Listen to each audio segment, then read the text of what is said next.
Let's rewind a few years back when I was a guy who would sit at home all day long, watching content mindlessly for hours. I would fap 3 or even 4 times a day, and it wasn't like I wanted to waste all my youthful years. I genuinely wanted to get good grades, but whenever I tried to study, I would just simply lose focus, and no matter how hard I tried, I would always repeat the same bad habits. Life felt miserable until I discovered dopamine detox. It changed my life forever. If you're a young guy, like 16 to 20 years old, this video could have a big impact on the trajectory of your life. And if you're anything like my younger self, you probably struggled with being consistent. After wasting 8 months on garbage consistency strategies trying to really get consistent, I discovered the major reason why you're not consistent, and the reason is too much instant gratification. What I mean by that is basically having too much short-term and cheap pleasure, like fapping and eating junk food. So, how do you fix this problem? It's simple, and it's called dopamine detox. Basically, in this protocol, you avoid any kind of short-term pleasure, like watching reels or binge-watching anime, for at least a few days. And now let's talk about how to actually do a dopamine detox. You have to follow 2 simple rules. Rule number 1. Avoid instant gratification at all costs. Rule number 2. Follow rule number 1 at all costs. I'll tell you why this protocol is so effective later on in the video, but for now, let me tell you how I did my dopamine detox. Let's begin by day 1.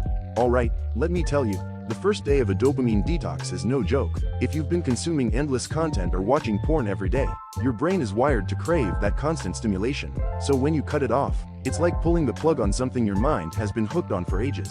The restlessness hits hard, your thoughts race, you feel on edge, and the cravings feel impossible to ignore. There's this overwhelming emptiness, like your brain is screaming, "Give me just one more hit." Honestly, you might feel lost, irritated, or even question why you're doing this in the first place. But deep down, you know this is the first step to taking back control. Day 2. Day 2 doesn't get much easier. It might even feel worse. Your mind is still fighting, still begging for the dopamine spikes it's used to. You might feel tired, unmotivated, or just miserable, like there's this void you don't know how to fill. Emotions you've been numbing out with content or porn might start bubbling up, and that's tough. You might feel sad, anxious, or even angry, and honestly, it's hard to sit with those feelings. But here's the thing. This discomfort is your brain starting to heal. It's like you're rewiring yourself from the inside out, and even though it's painful, it's a sign you're moving in the right direction. Day 3. By the 3rd day, something shifts. It's subtle, but it's there. The cravings are still present, but they don't feel as overpowering. You might start noticing small moments of clarity, like a walk outside feels a little more refreshing, or reading a book doesn't seem so boring anymore. It's like your brain is slowly learning how to enjoy the simple things again. It's not all sunshine and rainbows, though. The process is still uncomfortable, and you'll still fight the urge to relapse. But there's also this tiny glimmer of hope, a feeling that maybe, just maybe, you're stronger than the habits that used to control you. And that spark is what keeps you going. Day 4. Day 4 was weird. I woke up and thought, great, another day of staring at the walls. The cravings were still there, but slightly less intense. I had no idea what to do with myself, so I went for a walk, without my phone. Bold move, right? At first, I felt like one of those people who pretends to enjoy nature for Instagram likes. But then, I started noticing small things, like the sound of birds or how the air smelled after it rained. I'm not gonna lie, it wasn't life-changing, but it didn't suck either. By the time I got back, I wasn't magically cured, but at least I didn't feel like crawling out of my skin. Day 5. Day 5 was a weird mix of boredom and breakthroughs. I had this realization. Wow, I actually have a ton of free time when I'm not glued to my screen. Groundbreaking, I know. So, I dug up this book I bought months ago because I thought it would make me look smart. I opened it, expecting to get bored after 2 pages, but I actually got into it. It wasn't like some spiritual awakening or anything, don't worry. I'm not gonna start quoting philosophy at you, but it felt satisfying, like my brain was finally doing something other than chasing the next dopamine hit. By the end of the day, I thought, okay, maybe this detox thing isn't complete nonsense. Day 6. Day 6 was when I started to think, alright, maybe I don't need distractions every second of the day. Shocking, I know. I even tried sketching. Yeah, sketching. Don't ask me why. It just seemed less pathetic than staring at the ceiling. I'm no Picasso. And honestly, my drawing looked like something a toddler would probably tape to the fridge. But it was kind of fun. I wasn't trying to impress anyone or make it perfect, which, let's be real, is a first. It didn't change my life or anything dramatic like that. But for a few hours, I wasn't thinking about my phone or other distractions. And that felt decent. Not amazing, just decent. I'll take it. Day 7.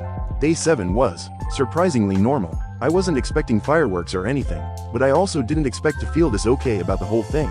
I spent some time with my family, and for once, I wasn't half listening while scrolling on my phone. We had dinner, and I actually talked to them. Wild, right? It wasn't like a Hallmark movie or anything. We argued about who left the milk out, but it felt real. Looking back at the week, I wouldn't say I'm a whole new person or anything, but I didn't completely lose my mind, which feels like a win. And honestly, I could study for much longer without losing focus, and the so-called hard things felt a little easier to do. Now that all the yapping is over, let's talk about the science behind dopamine detox and how it works. When you follow a dopamine detox, your brain undergoes significant changes on a biological level. Dopamine, a neurotransmitter responsible for reward and motivation, is often overstimulated by modern distractions like social media, junk food, and gaming. During a detox, these high-intensity dopamine triggers are minimized, allowing your brain's dopamine receptors to reset. Over time, neural connections that were heavily reliant on constant stimulation weaken, while pathways supporting focus, patience, and long-term rewards strengthen. This process improves dopamine sensitivity, making ordinary, productive tasks more fulfilling. Ultimately, a dopamine detox helps restore balance in your brain, enhancing self-control and reducing dependency on instant gratification. And now for the final part, let's talk about our sponsor NordVPN. I am just kidding, boys, I don't get sponsors. Jokes aside, let's talk about the benefit of dopamine detox. Number 1. Your focus levels will go from goldfish to laser beam. Okay, maybe not laser beam, but definitely better than the, wait, what was I doing again? Level of attention you're used to. Without constant distractions pulling you in every direction, your brain starts to recalibrate. Tasks that used to feel impossible, like reading a book or finishing a project, start to feel manageable. You might not be writing the next great novel, but hey, at least you're not forgetting why you walked into a room every 5 minutes. Benefit number 2. Sleep actually starts to feel like sleep. Here's the thing. When you're not bombarding your brain with blue light and overstimulation until 2 a.m., your sleep gets so much better. During the detox, you'll notice that when you finally crash at night, it feels like actual rest, not that half asleep, half thinking about memes kind of rest. You'll wake up feeling like a functional human instead of a zombie powered by caffeine. It's glorious. Benefit number 3. The little things start to feel bigger.